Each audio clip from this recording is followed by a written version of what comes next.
கணேஷ், தற்போது நீங்க ஒரு திரையரங்கம் அருகில் இருக்கிறீங்க. அங்கு புலி திரைப்படம் எப்போது வெளியானது? ரசிகர்களுடைய எதிர்பார்ப்பு என்னவா இருந்தது?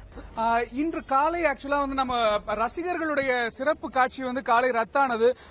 வருமான வரித்துறை சோதனை ஒரு பக்கம் நடைபெற்றுக் கொண்டிருக்கக்கூடிய காரணத்தினால கியூப் மற்றும் யுஎஃப்ஓ நிறுவனங்கள், இந்த நிறுவனங்கள் தான் நேரடியாக படத்தை தியேட்டர்களில் ஒளிபரப்பு செய்வதற்கான தொழில்நுட்பத்தை வழங்கக்கூடிய நிறுவனங்கள். இந்த நிறுவனங்களுக்கான கட்டணத்தை வருமான வரித்துறை சோதனை நடக்கிறதுனால உடனடியாக செலுத்த முடியவில்லை. அதன் காரணமாக காலையில் ரசிகர்களுக்கான சிறப்பு காட்சிகள் 2 காட்சிகள் ரத்தானது. ஆனாலும் கூட தற்போது எல்லா பிரச்சனைகளும் முடிவடைந்து 11 மணி அளவில் நிறைய திரையரங்கங்களில் காட்சிகள் துவங்கியாச்சு. சென்னையில் SSR, பங்கஜம், PVR போன்ற நிறைய திரையரங்கங்களில் காட்சிகள் துவங்கி இருக்கு.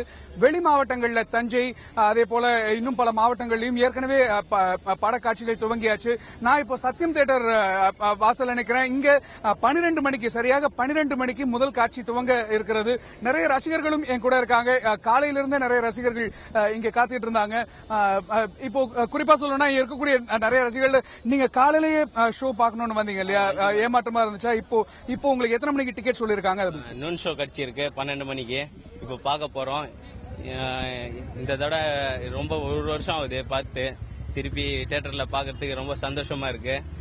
அதமா காலையில ஒரு 8 மணி ஷோ, அதமா ஒரு 10 மணி ஷோ கேன்சல் ஆயிடுச்சு.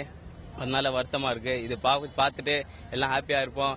இந்தியன் சூப்பர் ஸ்டாருக்கு, இந்தியன் சூப்பர் ஸ்டாருக்கு, இந்தியன் சூப்பர் ஸ்டார்.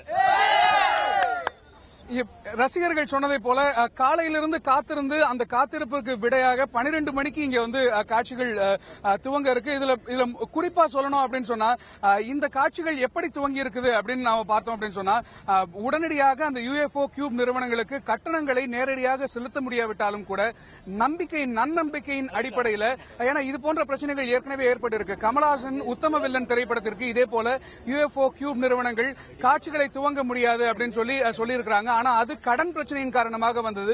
தயாரிப்பாளர் வாங்கியிருந்த கடனை திரும்ப செலுத்த முடியாத காரணத்தால் வந்தது.